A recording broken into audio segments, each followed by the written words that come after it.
Back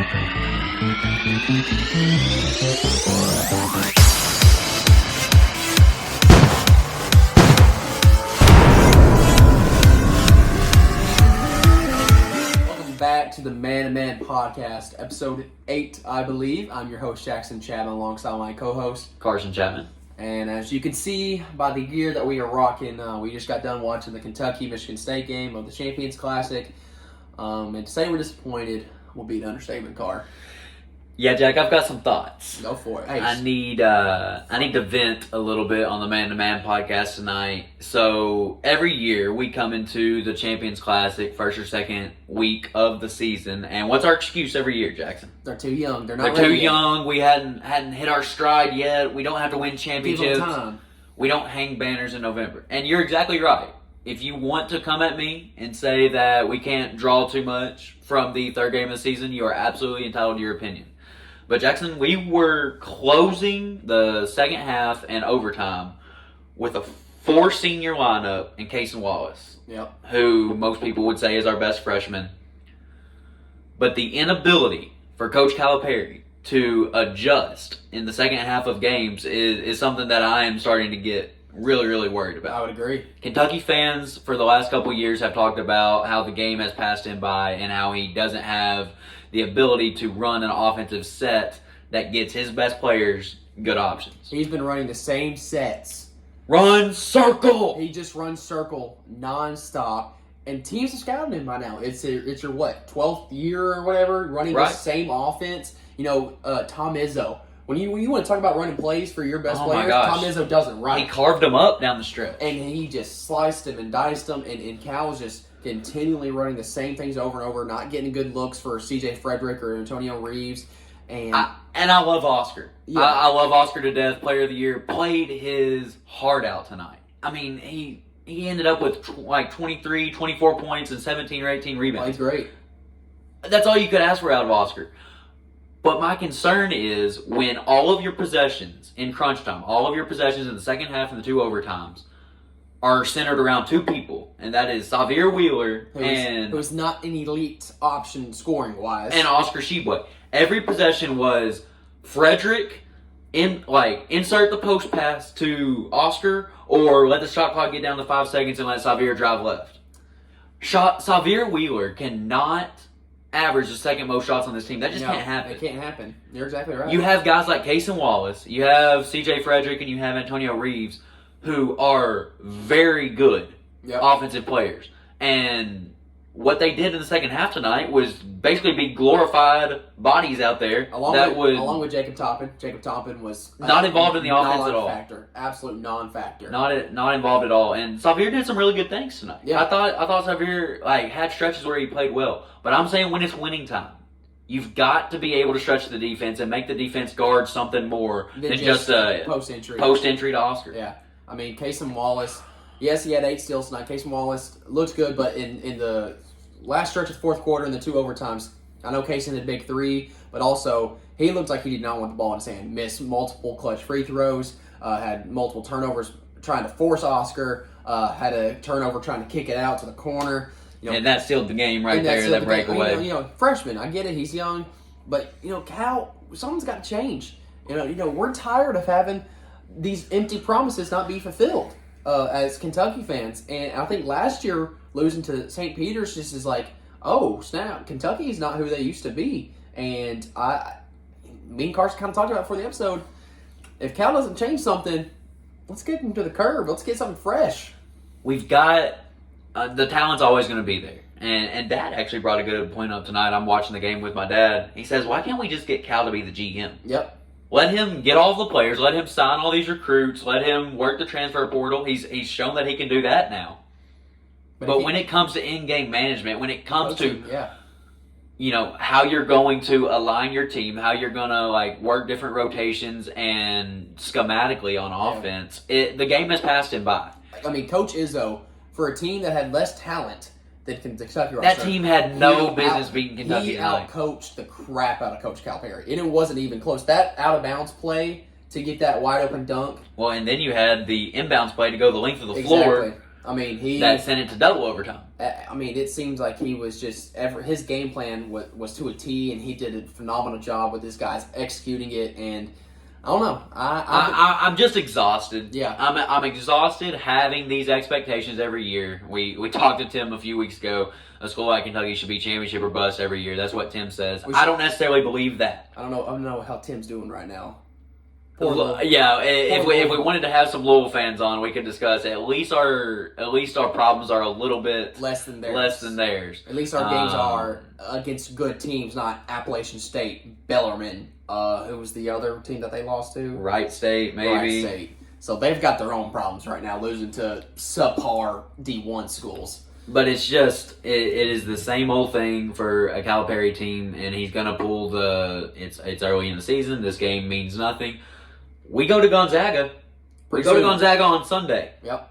And if we don't have more than just entry passes to Oscar or letting Xavier get downhill, this team is built to win a national championship. Yep. You've got two elite shooters in Antonio Reeves and CJ Frederick, and a absolute dog at the point guard position, Cason Wallace, if you would just unleash him. Yep. I'm fully convinced that if Xavier Wheeler sits the last 5 minutes of regulation and Cason is in there with Antonio Reeves and CJ Frederick, that we come out victorious tonight.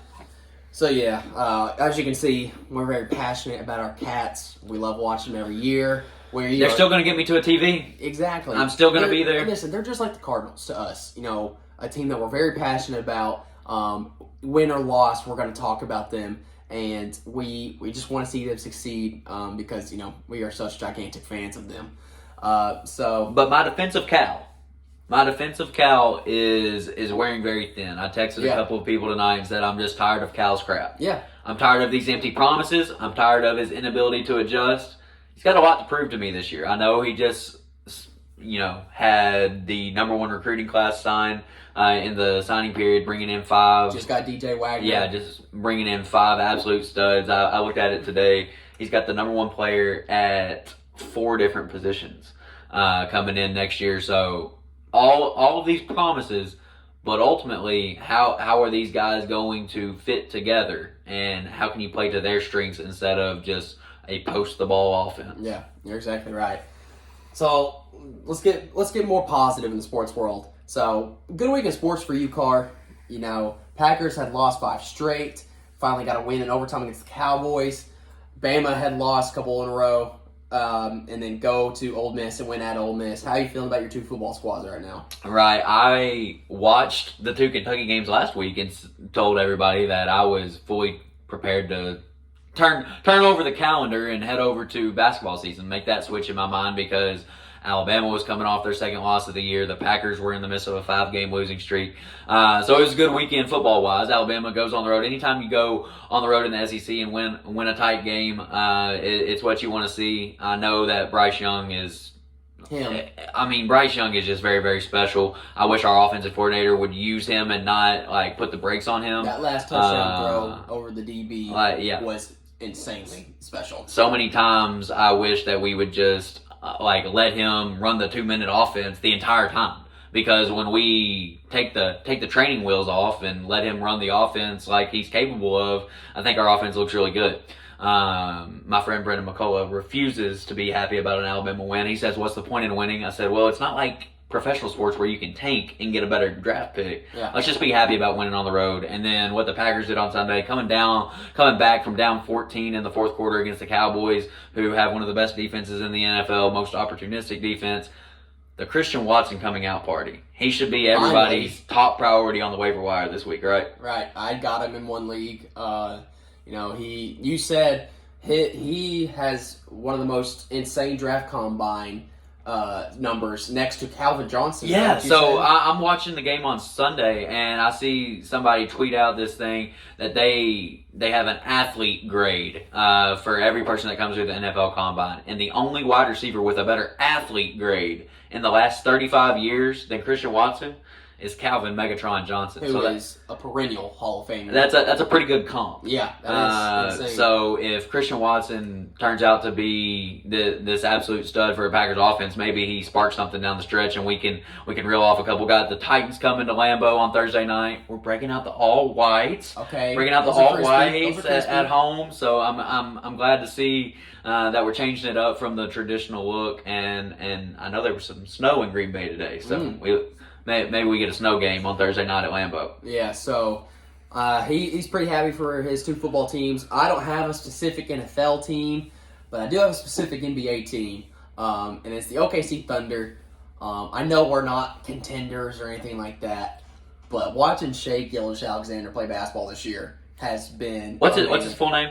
Shavonte Gilgeous-Alexander. Who's going to go name their kid Shavonte? One of the coolest names ever. I mean, the dude is dropping 30 Emily, I hope you're listening. Melanie, I hope you're listening. Shavonte Chapman would be a pretty solid name. I'm on board. Sign me up. So, I mean, the dude has just been hooping. And he's not even shooting threes, really. He is getting to his spot at the rim. He's stopping on a dime, pulling up. Shai has been the reason the Thunder have been fun to watch this year, even though we're not a good team. I'll say it. We're not a good team. Where are you at? Are you wanting this team to make the playoffs? Are you wanting a top 10 pick? I would be okay if this was a playoff team, or a play-in team. I would be okay with that. I would also be okay with us still having a lottery pick because we got Chet Holmgren coming back next year. And if we add another lotto pick, I'm okay with that. But right now, like, we're being competitive, man. Like, we just took the defending Eastern Conference champions to overtime. I think we lost by 3 in regulation. Okay. Shai had 37 and 8 assists that game, along with like 3 steals. Like, the man's averaging like 2 or 3 steals a game. Luke Dort he's been a little inconsistent, but he's picked it up as of recent. Alexei Pokuševski, the 7-foot Serbian who is a stick. The man has been hooping his butt off, and it's. I'm happy to say Poku's here? Poku season is here. We're playing him at small ball 5, even though he's 7 foot. He's not a small ball 5. He just looks small because he's so skinny. Does he weigh 200 pounds? There's not a chance he weighs 200 pounds.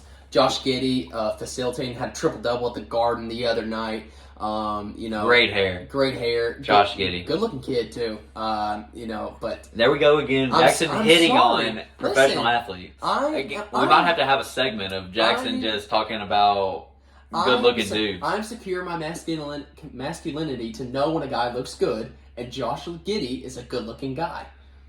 Okay. I know it, but maybe I need to scoot over a couple inches. That's not what I'm talking about. I'm talking about Shai. If he's not an All-Star this year, there is something wrong with the All-Star voting for the NBA.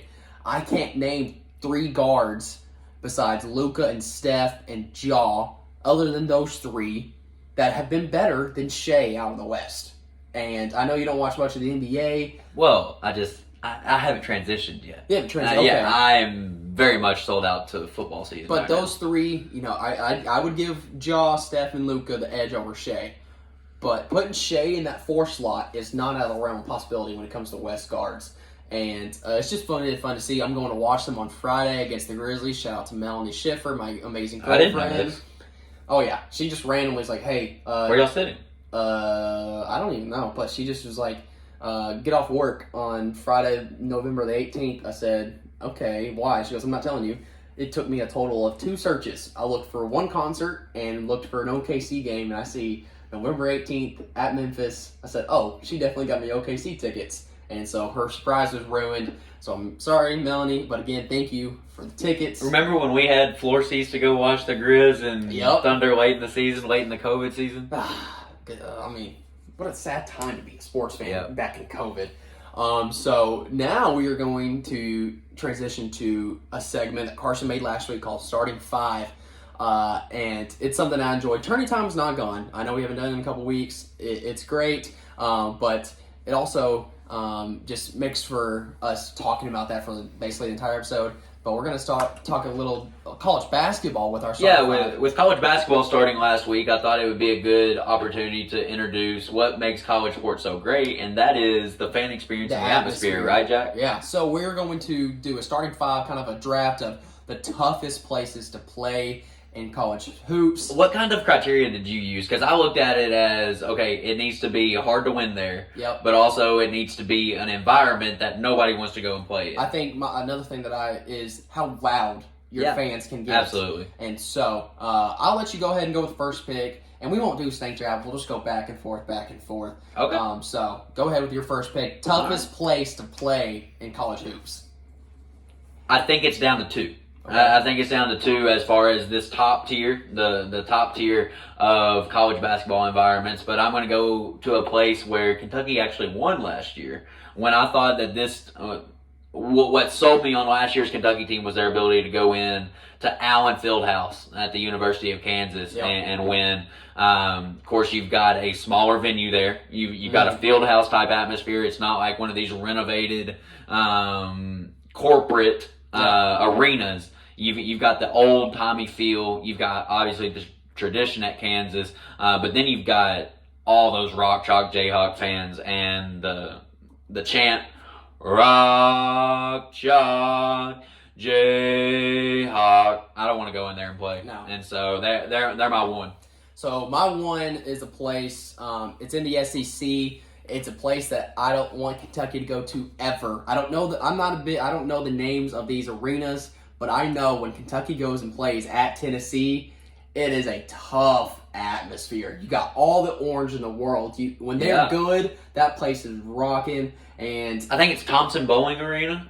Possibly. And I know. It just feels like historically Kentucky. We don't have much success. We don't have much success there. The John Wall team got beat there. The John Wall. I feel like the only teams that I can really recall winning there was that 2015 undefeated team. Yep.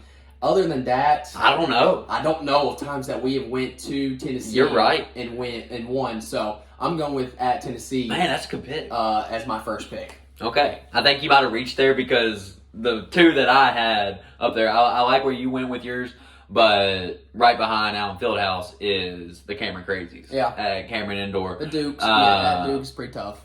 Duke obviously has the great tradition that Coach K, I will give him his flowers. He developed their small private school. Yep. They're supposed to be nerds, but they love their college basketball. They can hoop, man. That's literally all. Because let's think about it. What else is Duke University, sports-wise, what are they known for? Other than lacrosse. hoops? I think they're pretty good at lacrosse, sure. if I do remember correctly. But there's not a more potent fan base than the Duke Blue Devils. When you roll into Cameron Indoor, only seats about 8,000 to 9,000, maybe 10. Maybe they get a little bit over 10,000. But those fans are right on top of you. If you're trying to inbound a ball on the sideline as an opposing team, you've got the hands shaking right in your face, and you cannot hear yourself thinking they're Cameron Indoor. So I'm going a little off the wall here, but it's a place that is rocking when their team is amazing, and that's at West Virginia. I thought of this tonight. I told Dad. Do you remember that? Is it the 2017 Kevin Knox game? Kevin Knox game at Miss. I think it was game day, maybe. And oh my gosh, that arena was rocking. The fans, it is so loud. When West Virginia is good at basketball, that arena, I don't know the name of it, but that atmosphere is unlike any other. And those, Bob Huggins, his philosophy was, we are going to pick you up 94 feet.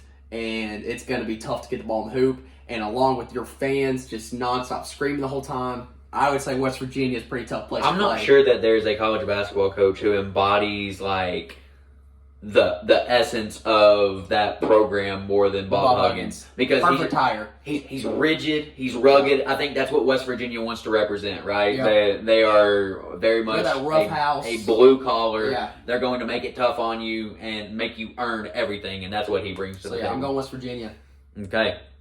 So you actually have just allowed me to pick my top 3. Go for it. So my third is I think it's called like the Riddle or something like that. It is Gonzaga's home arena. Okay. Gonzaga obviously plays in a weaker conference, and so they're going to win a lot of home games there. I'm sure they have a great record at home under Mark Few. He's built an absolute dynasty there. Still haven't been able to get it done in the tournament. Yep. As far as national championships go, but they've obviously given away and made a way to make Final Fours as of late. And so their home arena, that community has come together and just fought for that university. And so Gonzaga is my pick at number 3. So this is a fun pick for me because I went to plenty of games here.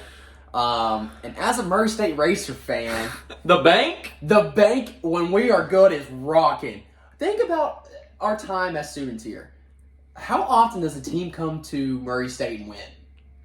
It's not very often. Not very often, and it's because when we have a good basketball team, the CFSB Center is rocking. I love it. Pack the bank. And we packed the bank, especially last year, our team.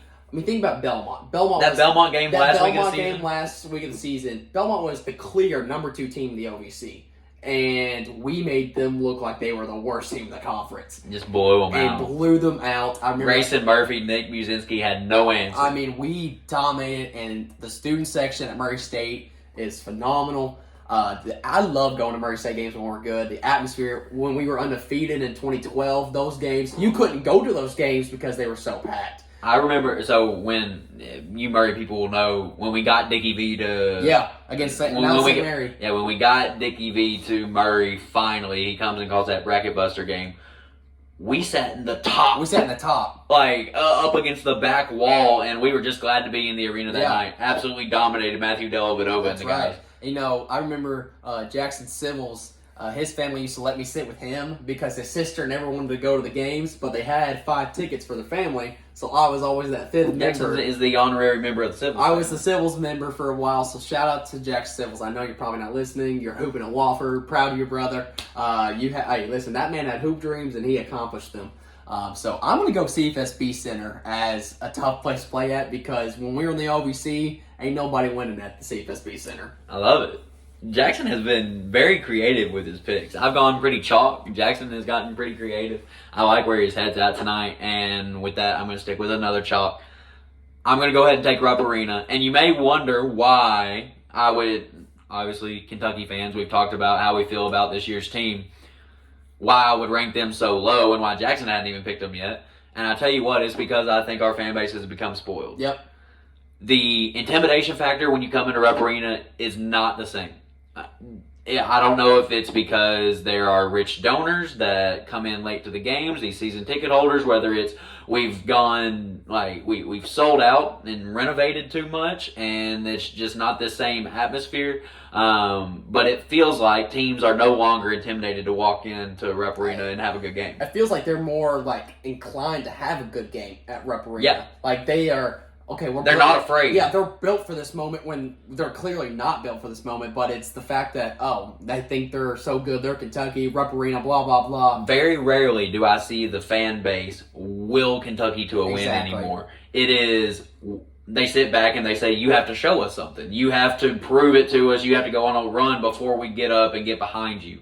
I want to see the fans get behind them from the beginning, urge them on when they need you. Now in a close game, Rupp is rocking. They're going to be there, but let's get that energy going a little sooner. That's one thing I love about Murray State games is from the jump, we are intense, we are in your face, we're loud, we're yelling. You don't get that much at Rupp Arena, I don't feel like, and that's why they weren't even on my list. Good pick. I took them at 4 just because I feel like the prestige that goes around Rupp Arena, we still have a good record there. Yeah. Calipari has still dominated at Kentucky at home, but it just feels like the old feeling of going into Rupp Arena and being defeated before you ever walk on the floor. That's gone. Yeah. So my pick, again, it requires when the team is good, and we kind of talked about the team earlier, kind of struggling this year. But the KFC Yum Center, when the Louisville Cardinals are going, it's a tough place to play at. I know that It's got the capacity. But did you see what it looked like tonight? Yeah, because they sucked this year. Oh, first half. The pictures of the first half of the Louisville game tonight. Again, these are all based on when the team is good, I feel like. Yeah. And so, I don't feel like this year the CFSB Center is going to be that rocking because who knows? Maybe fans that were fans of Prome, in his first stint at Murray State, rather. But when Louisville is going, when Kentucky goes there, when any ACC team goes there, they are in for a rough show because the rowdy Louisville fans, and again, they're all rowdy. I don't know one normal, just good human that's a Louisville fan. A little part of them has to be rowdy. And so I don't feel like that's a tough I don't feel like that's a fun place to play at the KFC Yum Center. So that's my fourth pick. You got one more, and I got one more. Yeah, I'm going to wrap it up with Auburn. Okay, yes, that's a good So, welcome to the jungle. Bruce Pearl has created an environment there where the student section is really bought in, the community is behind that Auburn basketball program, and he has really built something there. They're a force every year in the SEC now. It's somewhere that is very, very, very challenging to play. I've actually watched a game there. I went and watched Jaws Murray State team play his sophomore year, and just a great environment, great experience, even when the students were out of town. So yeah, that's a rocking arena, and they have a pretty good home court advantage as well. Yeah. So my last pick is kind of a personal experience one. They've never been really good at basketball, but their fans are rowdy and they will say whatever. And it was at Ole Miss. Yeah. The game that we went to when I was in sixth grade. Marshall Henderson had that place rocking because they didn't have any talent. But, man, they were tough and they played a little dirty. You know they got a new arena now. Do they? Yeah. Okay. Yeah, they've got a new arena. I need to go to that new one. Yeah. But the older one, I just remember during the national anthem, their student section was saying, F LSU, F Alabama, F UK between each little pause. They're very classy. Classy is a great word. So I just thought that fan experience was, especially from the road team, I did not feel like I belonged there as a little sixth grader listening to all these explicitives. So I know they're expletives. What did I say? Expletives? Expletives. I know they're never really good at basketball, but Ole Miss is a place that isn't the most friendly environment to play in. Yeah. So there we have it for the starting five. Fun. That was a fun one. Welcome to college basketball season, everybody. I'm very excited. I love me some college basketball, and I know Carson will say this too. The best 2 days of the year are that Thursday and Friday. That Thursday and Friday of March Madness. I mean, we skipped. If you haven't taken off of work yet, go ahead and submit your sick time. I think I'm feeling a little cough. I remember we went to a Travis Scott concert on that Wednesday. And missed school the next day just to watch March Madness because our parents are amazing. We love you, Ed and Christy Chapman. You let us miss school that next day just to watch some hoops, and what a great day it was. Right. That's when Murray State beat Marquette. John Morant had a little triple-double that game, dunked on Joey Hauser, who actually played in the game tonight for Michigan State. I don't want to hear about Joey Hauser tonight. So we'll get past that. I want to end. Maybe it was Sam. They dunked one of the Hausers. Yeah, one of the Hausers. I want to end the episode. We had a quiz a couple weeks ago on Carson's geography. Yeah, I hope y'all enjoyed that. This week, this is the Man2Man podcast. This is Carson Jackson Chapman. I want to see how well we know each other as siblings. You've known me my entire life. I've known you for minus 3 years of your life. You say that all the time, yeah. Yeah. It would make sense that if we grew up in the same household, Jackson, that we've known each other our entire lives. So, I've got some questions in mind, and I want to see if we can answer them. How many you got? I think I got like 7 or something. Right, don't even have them written down, just off the dome? I got them all off the dome right here. All right, so we'll start with an easy one. When is my birthday? January 3rd, 2002. And you are August 7th, 1999. Yeah. Did you study these before? Because I feel like if you would have known what you were asking, you would have done a little research. I don't know what it is. So our mom's birthday is August 4th, and I sometimes switch them in my mind. And so that's one for one. What were the travel baseball teams that I played on as a kid? I know yours. So yours were the Bucks and the Murray Stingers. You're forgetting one. I'm forgetting one. My first one. Your very first one. I played as a kindergartner. I don't remember. Was I alive? Yes. I was a baby. No, you were like 2 or 3. Okay, I don't remember. What was the West Kentucky Wildcats? Sorry. I remember the Bucks. What was the first name of the Bucks? Were they Murray Bucks? Yeah, we were the Murray Bucks. Murray Bucks and Murray Stingers. So so I played, I'm going to call mine 3. What were the 3 that I played on? The first team you played on was the Kentucky Crossmen. Correct. The Blue Sox. Correct. There was a third one? Yes. After the Blue Sox? Yes.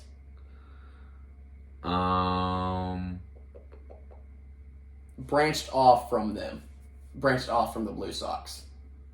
I can't remember. The West Kentucky Elite. Oh, the Elite. The Yeah, West yeah. Kentucky Elite. Okay, yeah, because that was kind of like the same people and the same jersey combo. I kind of got those confused, but yeah, you're right. Yeah. It was a different team. All right, Carson. Who is my all-time favorite basketball player? And I will answer yours after you answer mine. Your all-time favorite basketball player? All-time favorite. Russell Westbrook. And I would have to say yours is probably Steph Curry. Yeah, that's fair. Okay. I mean, my childhood favorite basketball player growing up was who? Point guard. Growing up. Oh, man. Who did we go see in Memphis? Oh, Steve Nash. Steve Nash. Sorry, Yeah. Steve Nash. Steve Nash. I forgot about Steve Nash. Sorry. Okay, so Don't apologize to them. Apologize to me. I'm sorry. Who do I in terms of my fan bases as teams? Who do I associate with? You're an OKC Thunder fan. OKC. Okay, what else? Cardinals. Cardinals. Yeah. Well, would you rank OKC ahead of the Cardinals? Yeah, or I rank OKC as number one. Okay. And then it would probably be Kentucky basketball. Yeah, Kentucky basketball. That it? That's it. So you probably rank Bama football 1. Right. Are you Cardinals baseball 2? That's probably fair. Kentucky basketball 3, and then the Green Bay Packers 4, Nailed it. and then kind of Denver Nuggets 5-ish. Yeah, I mean, Ish. I'm new. So I'm in the infant stages of my Denver Nuggets infant fandom. stages. What do you think my all-time favorite movie is? We talked about this the other day during our movie bracket, and I think I know yours. Are you going Moneyball as your all-time favorite movie? Actually, no. So no, okay. That's my favorite sports movie. All-time favorite movie. My all-time favorite movie is actually a new one. I've developed it over the last probably 3 years. Is yours? Who's in it? Who's in yours? Morgan Freeman. Oh, Shawshank. Shawshank Redemption. Shawshank, yeah. Cam Kelly convinced me to watch Shawshank Redemption about 3 years ago, and I've probably watched it 3 times since then, all the way through, and gets me every time. Is yours The Patriot? Mine is The Patriot. There we Mel go. Gibson. It's a phenomenal movie. I've never seen The Patriot all the way through. Oh by my the gosh, way. you have to watch it. It's so good. So We're doing pretty good here. I know, I'm proud of us. Would you consider yourself more of a mommy's boy or a daddy's boy? What's my answer? You're a mama's boy. And you're a daddy's boy. Yeah, that was easy. mean, that's through and through. Which is funny because we've always said that mom is the older sibling, so she should connect more with me, and dad's the younger sibling. And what's crazy is we have qualities of both of them, which makes us their offspring. But it's like Let's get biological here. Yeah, it's uncanny. Like some of the things that you do are exactly like dad, and some things that I do are exactly like mom, and they just see so much of themselves. But then in our podcast with Dad the other day, he said he actually sees me more in him than he sees you. And Mom, I talked to her the other day, she sees more of you in her than me. Right. Which is crazy because I'm the mama's boy and you're the daddy's boy. I obviously love both my parents equally. Yes. But when it comes down to having a conversation, I think you're more likely to call mom, and I'm more likely to reach out to dad. Yeah, I would say that's probably very true. All right, Carson, all-time favorite food. I think yours is steak. No. Burgers? No. Pizza? Dude, what's the most versatile meal? That's true. What do I pig out on more than anything? That is true. It's probably pizza. Steak? I eat steak maybe once or twice a But year. Steak is too expensive for me. Okay. That is true. He is. That boy, he don't spend any money. So, yeah. So what's mine? Your all-time favorite food? All-time favorite food. Like, just general, like I just did, or are you talking about one specific meal that you get? I guess one specific meal. I think I kind of went one specific meal. Yeah, you went one specific meal. If you had one meal, it would be the chicken tenders from Culver's with Kurtz. That's a good answer. I wouldn't say that's my all-time favorite. Okay, meal. what is your all-time favorite meal? Spaghetti from Polly Eyes. Okay.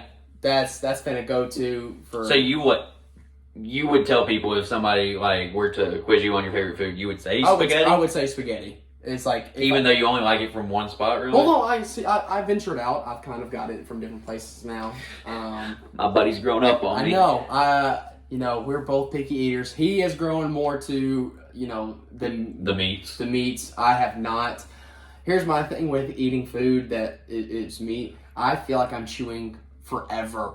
And that's my kind of flaw with food like that. It is steak and burgers. I feel like I'm chewing non-stop. And that's why I'm not a big fan of them. Okay. I just can't believe you said steak was probably my favorite. That's well, funny. I think of you eating, like, if you are on death row and you got one meal left, I feel like you're choosing steak, but I guess you're going pizza. I'm going Papa John's Pizza, baby. That's where you're going from? You're going Papa? Probably. Either that or Giordano's, if you've ever been to Giordano's in Chicago. Giordano's is so good. All right. Well, Do you have anything else? Do you have anything? I got nothing. I got nothing else on the siblings question. What is my biggest fear? Oh gosh, we can get real deep here. Impractical fear. Let's lighten the mood a little bit. What's something that I probably shouldn't be scared of, but I'm terrified of? Are you still scared of chocolate? No, this isn't Charlie and the Chocolate Factory, Okay, Jackson. that story is very funny. He was actually very scared of Willy Wonka. Okay. I was scared of Willy Wonka and The Wicked Witch of the West growing up. Okay. So a couple of those movies scarred me growing up. But my all-time irrational fear is driving over bridges. I hate driving over bridges because I'm afraid that the bridges are going to implode and I'm going to end up in my car sinking. Do you know mine? Practical fear? Are you afraid of heights? No. Carson. You're not afraid of heights. Come on now. You know I would jump off the Empire State Building. I don't think you would. I think you would chicken out. I don't know. What is your mice? Oh yeah, I mean we hate mice. I hate mice. I can do spiders. I can do snakes. I can do all those. Put me next to a mouse, I will run so far in that direction. It's not even funny. I hate mice, and I really do think it's because the Undertaker, like in his little his Titantron video. It's like the background videos when they're walking out of the the stage. It's showing like mice crawling everywhere, and it just gives me the hippie-jibbies, and I did not like that. So there you have it. A fun episode of Man2Man. Didn't really have much of an agenda, but just kind of. I thought we wung it. Wung it. Winged it. New word. Wung it. W-U. Explicit. Whatever. Thank you guys for listening to the Man2Man podcast. If you have any ideas for what we should talk about, leave it in the comment section. Leave a review. And if you want to be on the show, just send us a text or comment down below. Thank you guys for listening. We will catch you guys next week. Love you guys.